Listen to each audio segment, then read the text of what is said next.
Time now to have a look at stories that are making headlines in media from around the world, and we'll begin with The Guardian, which leads on the European Union's reaction to UK Prime Minister Boris Johnson's Brexit plan, which he has just set out.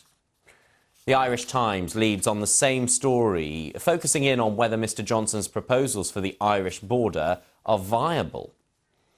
The Financial Times has the details on the sharp falls in global stocks. The UK's benchmark index, the FTSE 100, suffering its worst day in over 3.5 years.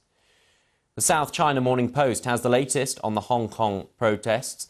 The city's largest police group has called for a curfew or for the government to bring in colonial-era emergency powers. The tech website Wired focuses on Microsoft's new device, the Surface Duo dual-screen smartphone. Instead of running Windows as expected, it'll be powered by Google's Android operating system. And could flight shaming be one of the answers to climate change? The BBC News website has more on the fact travellers seem to be turning their backs on air travel because of concerns over the environment.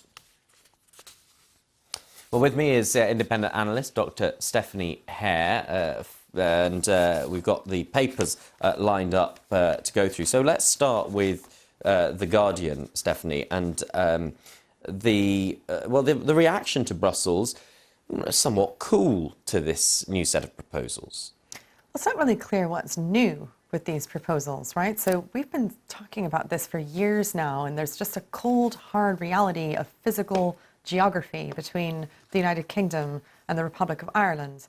You've got Northern Ireland, you've got the 6 counties of Northern Ireland, and there's a border.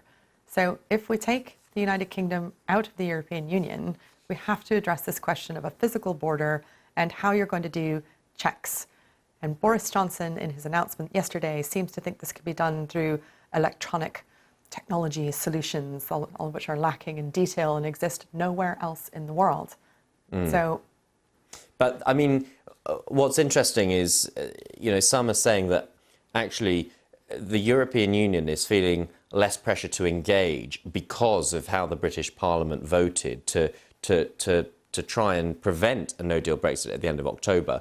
The idea that there's less pressure to try and reach an agreement because the EU side could just say, well, it might work, but more time's needed, so it's a maybe for now, potentially. Exactly. So there's a timetable here that's going to be really crucial for us to understand. We've got the EU summit on October 17th. That's the Crunch summit. If Boris Johnson fails to come back with some sort of deal, what's going to happen is that the Ben Act will kick in. This says that if he doesn't have a deal negotiated that Parliament can approve by October 19th, he has to ask for an extension.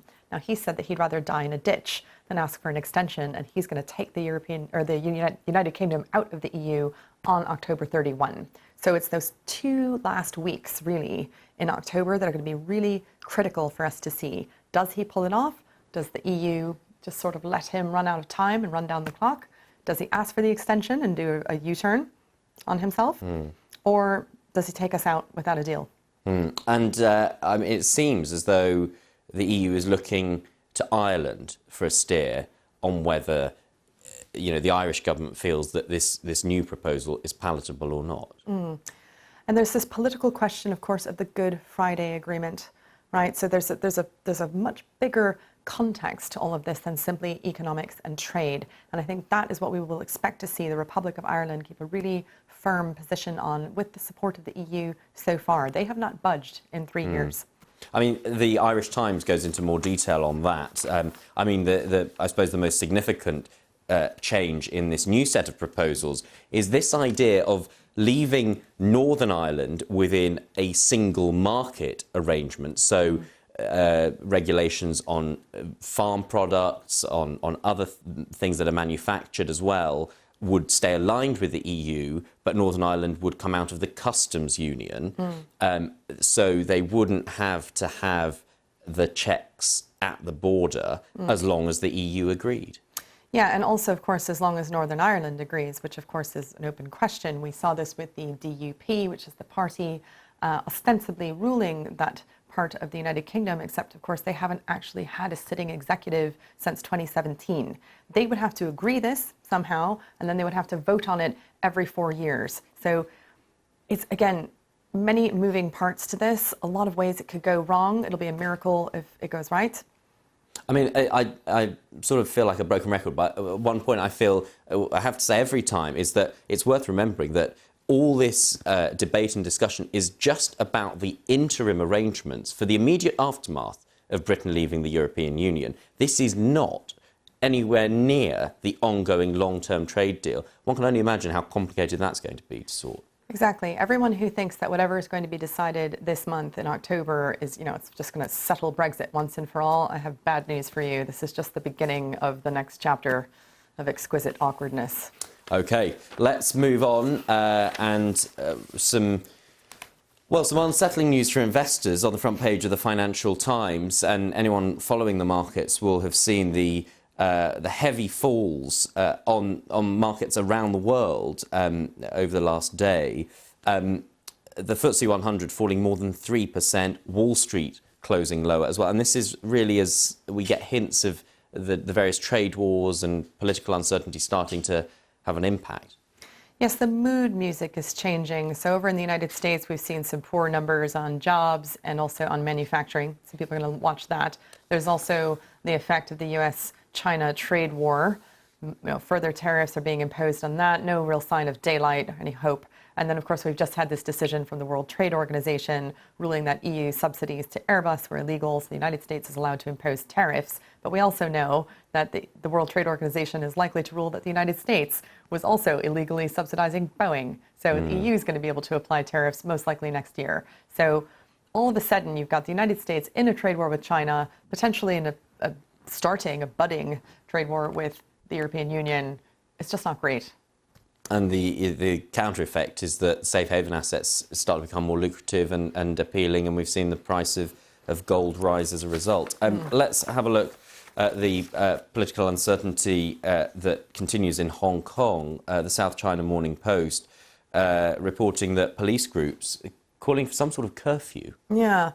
And even mentioning things like banning face masks, because of what we've seen because of facial recognition technology in Hong Kong, protesters taking quite dramatic steps to protect themselves. This is really just a sign of how out of control this is, that this has been going on for nearly 4 months now.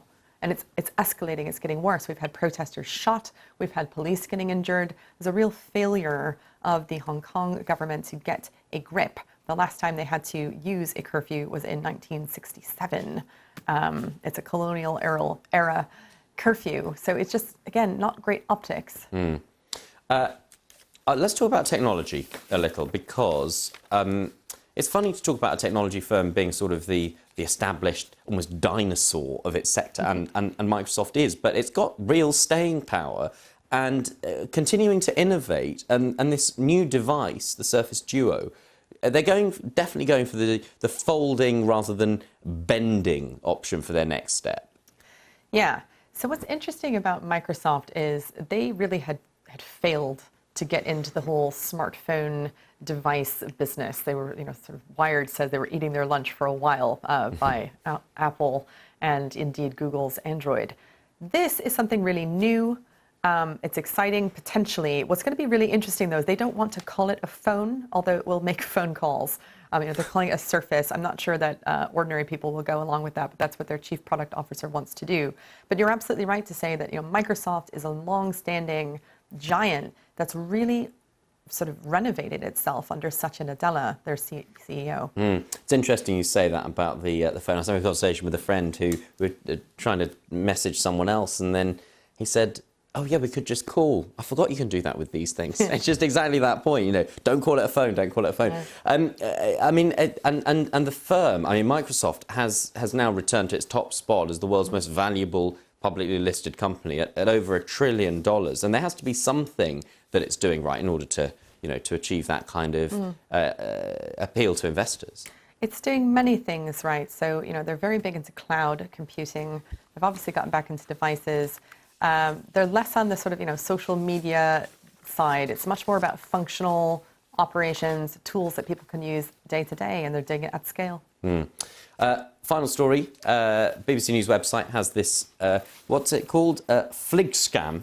Forgive my pronunciation if that's incorrect, but Swedish concept of flight shaming. People thinking twice before they book a flight. because of climate concerns? It's interesting because this is, one of the ways that people can make a difference. And I think we just saw with the UN General Assembly last week, and obviously the Greta effect in the Austrian elections, that people are becoming more mindful of climate change and wondering what they themselves can do if governments and companies fail to act. So, every little bit helps. It's going to be about flying less, possibly changing your diet, buying fewer clothes, because fashion is one of the most polluting industries. It's so many different things. I think this is just the sign of things to come. Indeed. And of course, one of the things climate change experts say is that it's a race against time. We're up against time as well, Stephanie. We're going to have to leave it there. Thank you very much, Stephanie Hare.